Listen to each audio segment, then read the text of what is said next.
This army is for the Republic. For the Republic! What is going on, guys? Alec here with Clone Force 23. We have come back, and we're back, baby.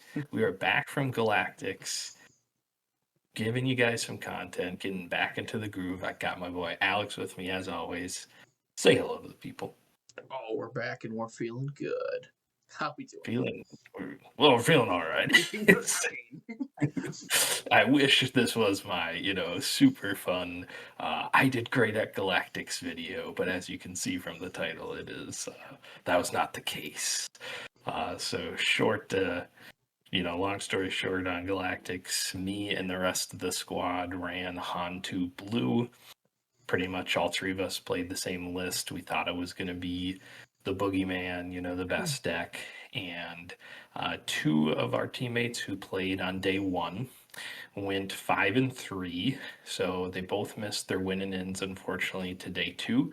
But nonetheless, they did much better than I did.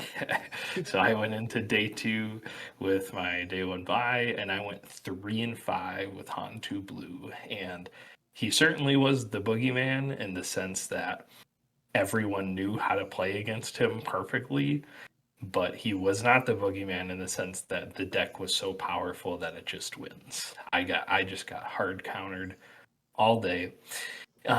So yeah, not a super fun victorious video from our Galactics run, but it was nonetheless a super fun and awesome event. But you know what deck did become the Boogeyman and is now possibly sitting at the number one spot is the deck that won. That's what we're going over today. That's the Great Talzino.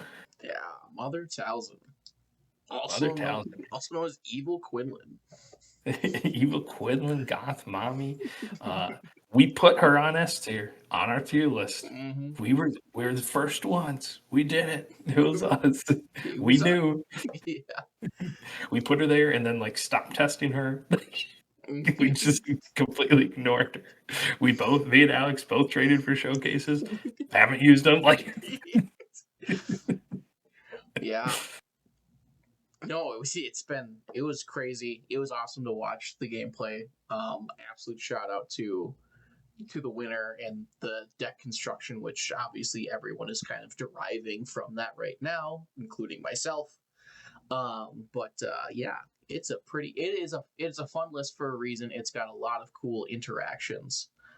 And it plays differently than what Red and Blue Villainy has traditionally done, so that's what obviously got me attracted to it.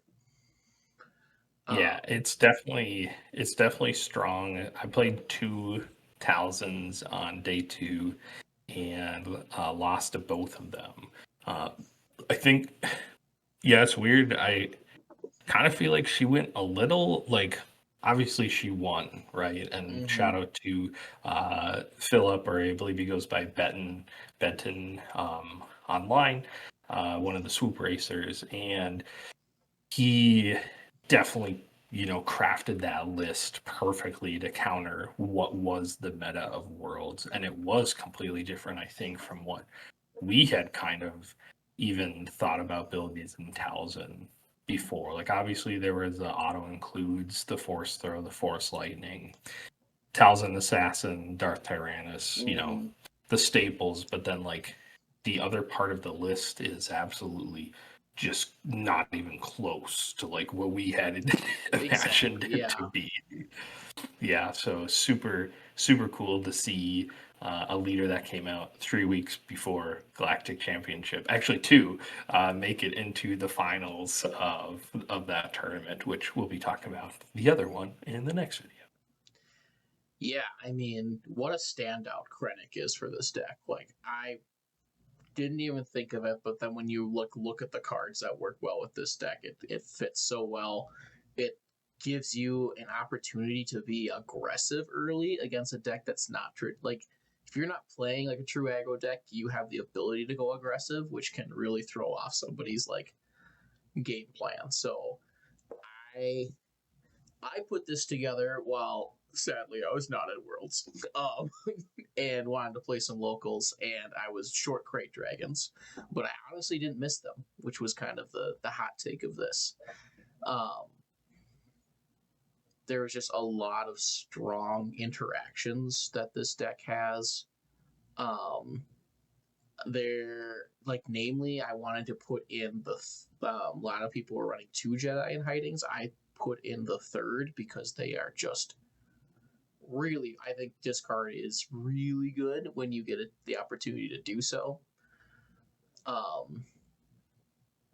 also think that, and it's probably no surprise to anybody, but the new Anakin card is just ridiculous. It is absolutely insane, and there is no reason that you should not try to find a way to have both like heroism and villainy cards somewhere in your list to make that Anakin really shine. And for this one, I went with Heroic Sacrifice, and boy, oh boy, did that feel good.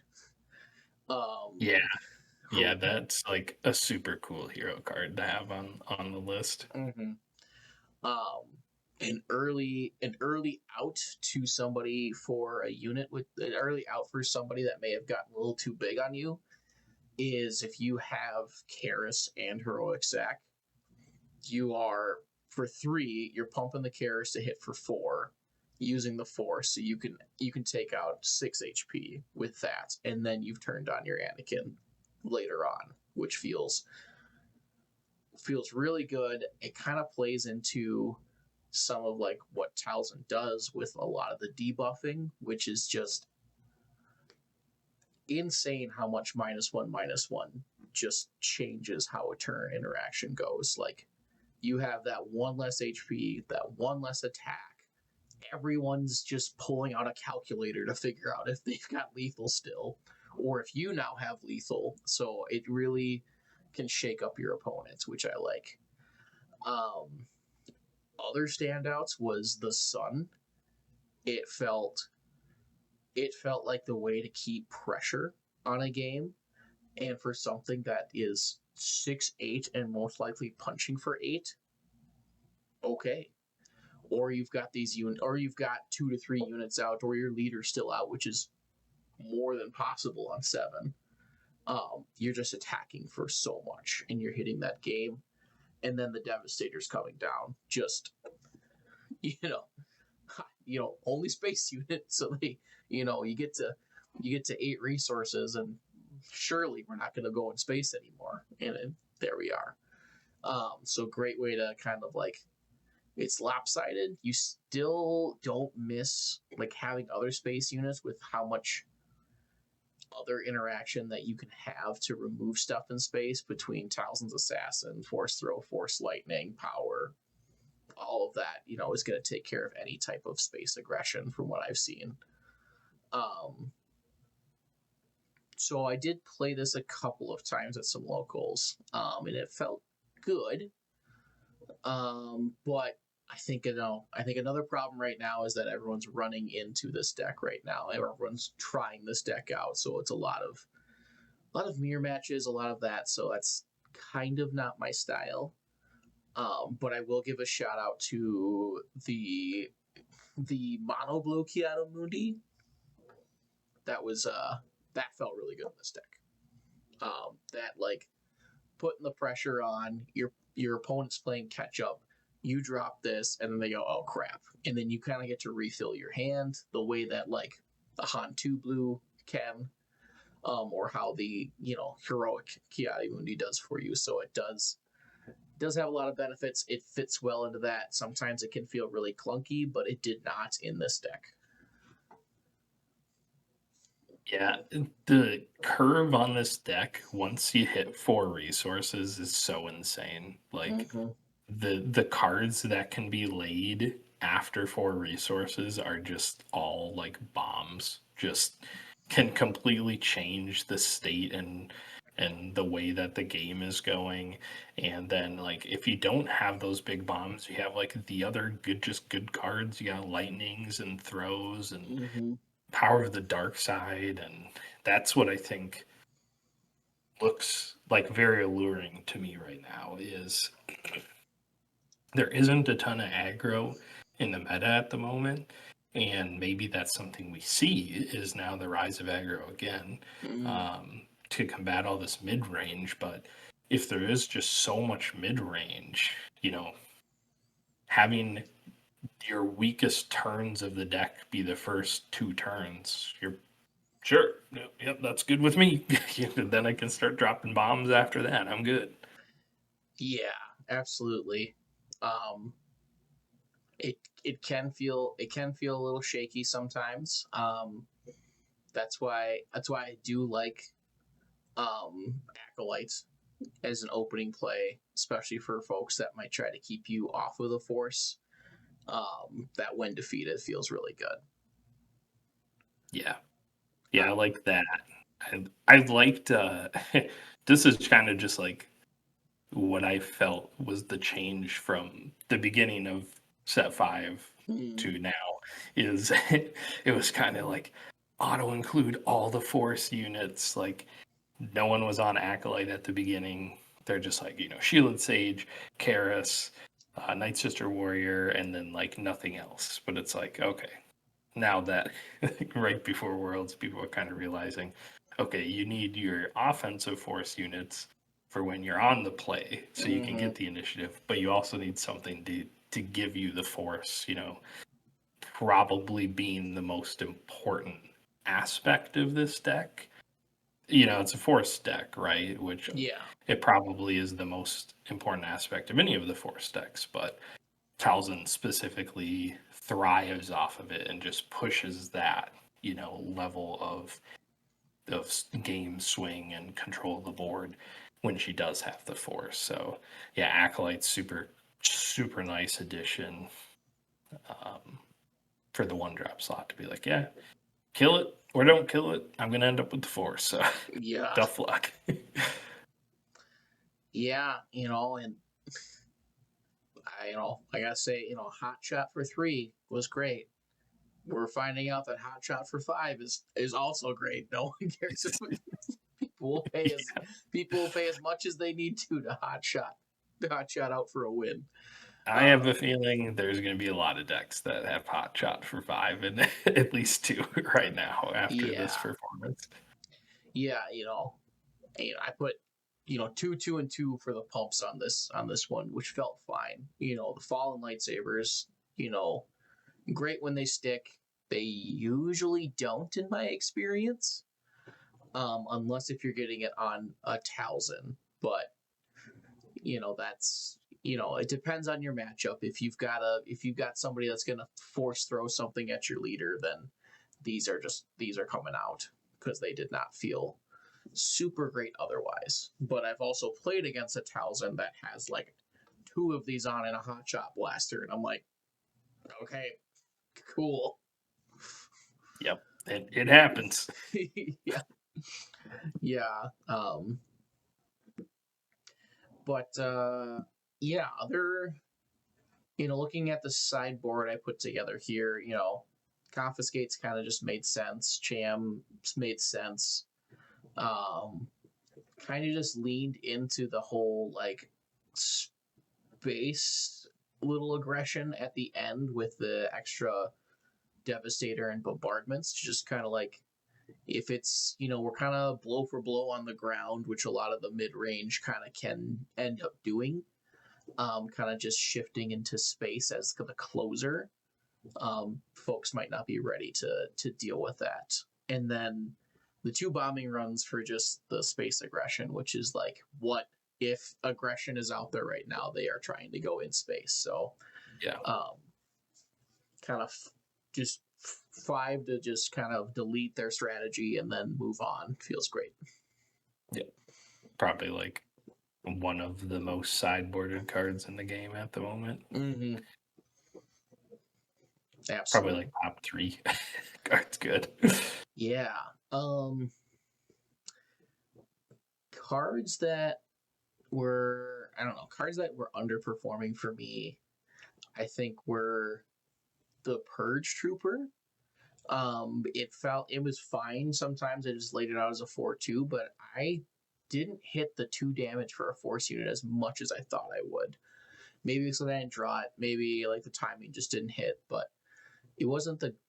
It didn't feel like the greatest when it was in my hand, or I had better options in my hand. So I kind of just. I would end up resourcing it a lot. So. I kind of feel like that's like a Han 2 hate card, and if he's kind of absent from the meta or takes a step down, which I kind of feel like is going to happen because of how good the top 3 decks from Worlds really are into Han 2, I think that card could probably come out. And I think the other thing to keep in mind for, everyone taking these lists to locals and playing with it, I just remember like looking at all of the lists. I'm like, gosh, some of these cards just do nothing against like your local meta. These decks are obviously crafted specifically to be in the most competitive environment to date, which is the Galactic Championship. So feel free to, take whatever you guys want to do and throw it in there to try and have fun with it and see if it sticks. Yeah, but I think even in a competitive fashion, I think I would probably think about moving that one. The Grand Inquisitor unit was fine. It's a good unit. It's good stats. It's hidden.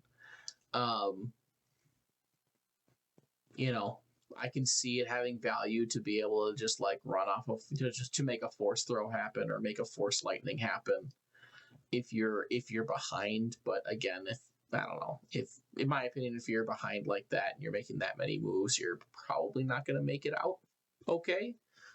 But I'd probably keep it around because I don't think there's a better 3 drop right now that you would put in that slot.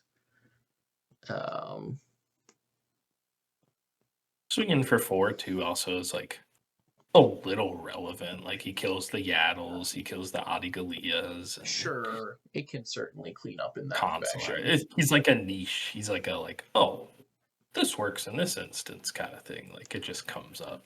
Yeah, it's definitely like one of those like, if I have nothing else to play in my hands and I just set this out, I'm not mad, but I'm not, I'm sometimes not always pushing the game in the direction I want it to.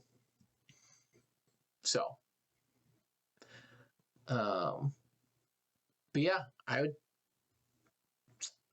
tinker with this some more maybe. I think a lesson that I learned watching the Galactics and kind of talking to folks is to just never let them guess your next move. So, I might try to find the next level of spice that comes with this if I were to bring it into a competitive scene. But again, like we kind of alluded to at the beginning, this is kind of the boogeyman right now. I absolutely hate mirror matches. I try to avoid them if I can. I will play decks at a competitive scene to avoid that if I have to. But yeah, I would expect that if you were bringing this, like, you will probably have some mirror matches, but when you are lining up against some other folks, you're probably going to have a good time, especially with some of the traditional aggro. Yeah, this is something where, we're expect to see this deck in your top cuts of PQs. Expect to see this at the convention events. This is something I think that's pretty easy to pick up and be a good deck and use. And then it's just that skill ceiling of learning how to play it into the competitive stuff. And, in one Worlds, bet you a lot of people are going to want to play the deck that won. So, yeah, if there's anything that I'm expecting to see at PQs this season, it's Talzin. Yeah, definitely watch out for this. You will, if you're looking to compete, you will see this deck. Yep. But yeah, so if you guys have any questions about Talzins, we are by far not the expert on the deck at all. This is just kind of our take, obviously pretty based off of the Worlds list, like we had said. But again, if you have any cool call outs or that new hot tech, like we said, let us know in the comments. Otherwise, if you guys could leave a like, subscribe, it'd be greatly appreciated.